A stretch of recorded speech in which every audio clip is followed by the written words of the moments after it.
ಸೌಲಭ್ಯಗಳ ಬಗ್ಗೆ ಅರಿವು ಮೂಡಿಸ್ಕೊಳ್ಳಿ. ನಿಮಗೆ ಗೊತ್ತಿರೋದನ್ನ ಇನ್ನೊಬ್ಬರ ಹತ್ರ ಹಂಚ್ಕೊಳ್ಳಿ. ನೀವು ಇದ್ದಿದ್ರೆ ಈ ದೇಶ ಇಲ್ಲ. ನಿಮ್ಮ ಶ್ರಮದ ಪ್ರತಿಫಲ. Thank you. ಕಾರ್ಮಿಕರ ಕುರಿತು ಸಮಾನತೆ ಹಾಗೂ ಹಕ್ಕು ಹಾಗೂ ವಕೀಲರ ಸಂಘ ಚಳಕರೆಯಿಂದ ಕಾರ್ಮಿಕರ ದಿನಾಚರಣೆಯನ್ನು ಹಮ್ಮಿಕೊಂಡಿದ್ದೀವಿ. ಈ ಕಾರ್ಯಕ್ರಮದ ಮೂಲ ಉದ್ದೇಶ ಏನಂದರೆ ಕಾರ್ಮಿಕರು ಅವ್ರಿಗಿರುವಂಥ ಹಕ್ಕುಗಳು ಮತ್ತು ಸರ್ಕಾರದಿಂದ ಅವರಿಗೆ ಸಿಗ್ತಿರ್ತಕ್ಕಂಥ ಸೌಲಭ್ಯಗಳ ಬಗ್ಗೆ ಹೆಚ್ಚಿನದಾಗಿ ಅರಿವು ಮೂಡಿಸುವಂಥ ಒಂದು ಪ್ರಯತ್ನ ಈ ಕಾರ್ಯಕ್ರಮದ ಪ್ರಮುಖ ಉದ್ದೇಶ. ಕಾರ್ಮಿಕರು ಅಂದರೆ ಯಾರು?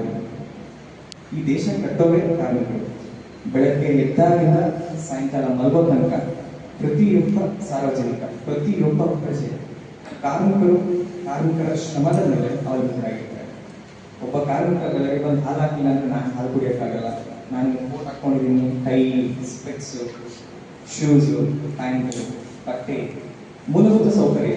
ಇನ್ನು ನಿಖರವಾಗಿ ಹೇಳ್ಬೇಕಂದ್ರೆ ಮೂಲಭೂತ ಸೌಕರ್ಯಗಳು ಅವಲಂಬಿತವಾಗಿರೋದು ಕಾರ್ಮಿಕರ ಶ್ರಮದ ಮೇಲೆ.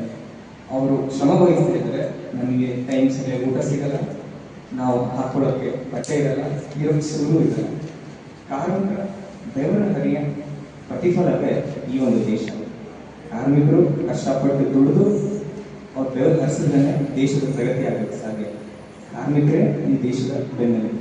ಅವರು ಒಂದು ದಿವಸ ತಮ್ಮ ಕೆಲಸ ಮರೆತು ಅಥವಾ ಕೆಲಸ ಮಾಡೋದು ನಿಲ್ಲಿಸಿದ್ರೆ ಈ ದೇಶ ಪ್ರಗತಿ ಹೊಂದಲು ಅಸಾಧ್ಯ. ಪ್ರತಿಯೊಂದು ಹೆಜ್ಜೆಯಲ್ಲೂ ನಾವು ಇರ್ತಕ್ಕಂಥ ಪ್ರತಿಯೊಂದು ಹೆಜ್ಜೆಯಲ್ಲೂ ಕಾರ್ಮಿಕರ ಶ್ರಮ ಅಷ್ಟೇ ಆಗಿದೆ. ಹಾಗಾಗಿ ಕಾರ್ಮಿಕ ಸುಖವಾಗಿದ್ದಾನೆ?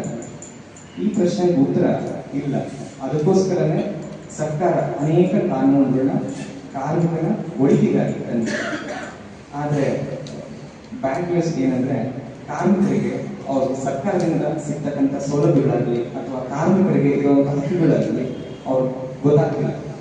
ಈ ಕಾರ್ಯಕ್ರಮದ ಮೂಲ ಉದ್ದೇಶನೇ ಆಗಲಿ ಅವ್ರಿಗಿರುವಂತಹ ಹಕ್ಕುಗಳು ಮತ್ತೆ ಸರ್ಕಾರದಿಂದ ಅವ್ರಿಗೆ ಸಿಗ್ತಕ್ಕಂಥ ಸೌಲಭ್ಯಗಳ ಬಗ್ಗೆ ಅರಿವು ಮೂಡಿಸೋದೇ ಈ ಕಾರ್ಯಕ್ರಮದ ಮೂಲ ಉದ್ದೇಶ. ಹಾಗಿದ್ರೆ ಏನಿದೆ ಕಾರ್ಯಕ್ರಮ? ಕಾರ್ಮಿಕರಿಗೆ ಏನಿದೆ? ಏನೊಂದು ಹಕ್ಕಿದೆ, ಸಮಾನ ವೇತನದ ಹಕ್ಕು.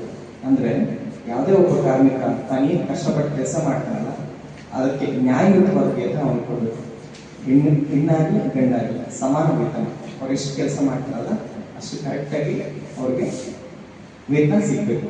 ಮತ್ತೆ ಯಾವುದೇ ರೀತಿಯಾಗಿ ವೇತನ ಕಡಿತಗೊಳಿಸ್ಕೊಂಡು ಅನಧಿಕೃತವಾಗಿ ಸುಮ್ಮನೆ ಬರೋದು, ಬೆಳಗಿಂದ ಸಾಯಂಕಾಲ ತನಕ ದುಡಿಸ್ಕೊಳ್ಳೋದು, ಅರ್ಧ ವೇತನ ಕೊಡೋದು, ಇದೆಲ್ಲ ಮಾಡಬಾರ್ದು. ಅದು ವಿರುದ್ಧವಾಗಿ ನಿಮಗೆ ಹಕ್ಕಿದೆ. ಇನ್ನೊಂದೇನು? ರಜೆಯ ಹಕ್ಕು. ನಿಮಗೆ ಹುಷಾರಿಲ್ಲವ ಅಥವಾ ಎಸ್ಪೆಷಲಿ ಹೆಣ್ಮಕ್ಳುಗಳಿಗೆ ಈ ಇದು ಬೇರೆ ಬಂದಿದೆ, ಅವರು ಒಂದು ದಿವಸ ಸ್ಪೆಷಲ್ ಲೀವ್ ಬೇರೆ ಕೊಡ್ತಿದ್ದಾರೆ. ಹಾಗೆ ಗರ್ಭಿಣಿ ಆದರೆ ಅವ್ರಿಗೆ ಎಷ್ಟು ದಿವಸ ಇರುತ್ತೆ ಲೀವ್ಸ್ ಅಂತ. ಹಾಗೆ ರಜೆಯ ಹಕ್ಕು ಕೂಡ. ಮತ್ತೆ ಸಮಯ. ಇಷ್ಟು ಪ್ರತಿ ದಿವಸ ಒಬ್ಬ ಕಾರ್ಮಿಕ ಇಷ್ಟು ಗಂಟೆಗಳು ಮಾತ್ರ ಕೆಲಸ ಮಾಡಬೇಕು ಅಂತ ಕಾನೂನು ಇದೆ. ಆ ಕಾನೂನುಗಳ ಬಗ್ಗೆ ಹೆಚ್ಚಿನಾಗಿ ಹೇಳಕ್ ಹೋಗಲ್ಲ, ಸಮಯ ಅಭಾವ. ಬಟ್ ಓವರ್ ಏನಿದೆ, ನಿಮ್ಮ ಹಕ್ಕುಗಳು ಏನಿದೆ ಅನ್ನೋದ್ರ ಬಗ್ಗೆ ಮಾತ್ರ ನಾನು ಬೆಳೆಸೋಕೆ ಪ್ರಯತ್ನ ಪಡ್ತಾ ಇದ್ದೀನಿ. ಒಬ್ಬ ಮನುಷ್ಯ ಇಷ್ಟು ಗಂಟೆಗಳು ಮಾತ್ರ ಕೆಲಸ ಮಾಡಬೇಕು ಅನ್ನೋದ್ರ ಬಗ್ಗೆನೂ ಕಾನೂನು ಇದೆ. ಅದಕ್ಕಿಂತ ಮೀರಿ ಕೆಲಸ ಮಾಡೋದು ಅವನಿಗೆ ಹೇಳಪಟ್ಟ ಪ್ರಯತ್ನ ಕೊಡ್ಬೇಕಂತಲೂ ಕಾನೂನು ಇದೆ. ಇದ್ರ ಬಗ್ಗೆ ನೀವು ಅರಿತುಕೊಂಡಾಗ ಮಾತ್ರ ನಿಮಗೆ ಆ ರೀತಿಯಾದಂಥ ಯಾವುದೇ ಶೋಷಣೆಗಳಾದರೆ ಬಂದು ನೀವು ಧೈರ್ಯವಾಗಿ ಎದುರಿಸ್ಬೋದು. ಇನ್ನೊಂದೇನು? ಸೋಷಿಯಲ್ ವೆಲ್ಫೇರ್ ಅಂದ್ರೆ ಏನು? ನೀವು ಕೆಲಸ ಮಾಡ್ತಿರ್ತೀರಿ, ಕೆಲಸ ಕಾರ್ಯದಲ್ಲಿ ಏನಾದರೂ ಒಂದು ತೊಂದರೆ ಆಗುತ್ತೆ, ಅವಾಗ ಏನು ಮಾಡಬೇಕು? ನಿಮ್ಗೆ ಸಂಬಳ ಕೊಡೋದು ESI ಇದೆ, EPF ಇದೆ, ಗ್ರ್ಯಾಚ್ಯುಟಿ ಇದೆ, ಇದೆಲ್ಲ ನಿಮ್ಮ ವೇತನದಲ್ಲಿ ಕಡಿತಗೊಳಿಸಿ ನೀವು ಕೆಲಸ ಮುಗಿದ ನಂತರ ಕೊಡಬೇಕಾಗ್ತದೆ. ಆದರೆ ಮಾಡ್ತಿದ್ದಾರ ಅದರ ಶೋಷಣೆ ಆದರೆ ಎಲ್ಲಿಗೆ ಹೋಗಬೇಕು? ಅದು ನಿಮ್ಗೆ ಇರತಕ್ಕಂಥ ರೈಟ್ಸ್ ಏನು? ಅದ್ರ ಬಗ್ಗೆ ಒಂದು ಸ್ವಲ್ಪ ಯೋಚನೆ ಮಾಡಿ. ನಿಮಗೆ ನಿಮ್ಮ ಹಕ್ಕುಗಳ ಬಗ್ಗೆ ಅಥವಾ ನೀವು ಶೋಷಣೆ ಆಗ್ತಿದ್ದೀರಾ ಅಂತ ಏನಾದರೂ ನಿಮ್ಗೆ ಅನಿಸಿದ್ರೆ ನಮ್ಮ ತಾಲೂಕು ಕಾನೂನು ಸೇವಾ ಸಮಿತಿ ಇರುತ್ತೆ, ಬನ್ನಿ, ಹಿಂಗೆ ಆಗ್ತಿದೆ, ನಮ್ಗಿರುವಂಥ ಹಕ್ಕುಗಳು ಏನು, ನಾವು ಎಲ್ಲದನ್ನ ಪ್ರತಿಪಾದಿಸ್ಬೋದು, ನಮಗೆ ವೇದಿಕೆ ಏನು ಅಂತ ಕೇಳಿ. ನಮ್ಮ ವಕೀಲರಿರ್ತಾರೆ, TLS ನಿಮಗೆಲ್ಲ ಸೂಕ್ತವಾದಂಥ ಮಾರ್ಗದರ್ಶನ ಕೊಡ್ತಾರೆ. ಮತ್ತು ಸರ್ಕಾರದಿಂದಲೂ ಸಹ ಬಹಳಷ್ಟು ಸೌಲಭ್ಯಗಳು ಸಿಗ್ತದೆ. ಅದ್ರ ಬಗ್ಗೆ ಅರಿತುಕೊಳ್ಬೇಕು ಅಂದ್ರೆ ಬನ್ನಿ, TLS ಇದೆ, ಲೇಬರ್ ಆಫೀಸ್ ಇದೆ, ಧೈರ್ಯವಾಗಿ ಎದುರಿಸಿ. ಏನೂ ತೊಂದರೆ ಇಲ್ಲ. ನೀವು ಧೈರ್ಯವಾಗಿ ನಿಂತು ನಿಮ್ಮಲ್ಲಿ ಆಗ್ತಿರೋ ಕಷ್ಟಗಳನ್ನ ಹೇಳ್ಕೊಂಡ್ರೆ ಸರ್ಕಾರ ನಿಮಗೆ ಈ ಕಷ್ಟಕ್ಕೆ ಸ್ಪಂದಿಸಿ ದಿನ ಒಂದು ಸೊಲ್ಯೂಷನ್ ಕೊಡ್ಬೋದು. ನೀವೇ ಎದ್ದು ನಿಂತು ನಿಮ್ಮ ಕಷ್ಟಗಳನ್ನ ಹೇಳ್ಕೊಳ್ತಾರೆ ಸರ್ಕಾರ ಹೇಗೆ ಕೊಡುತ್ತೆ? ಇನ್ನೊಂದು ಸಂಘಟನೆ ಹಕ್ಕು.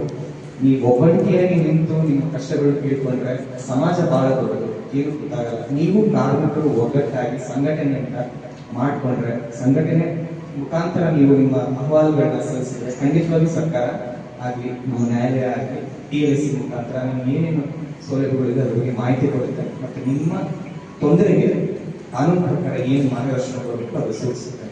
ಹೆಚ್ಚಿನದಾಗಿ ಏನು ಮಾತಾಡಲಿಕ್ಕೆ ಹೋಗಲ್ಲ.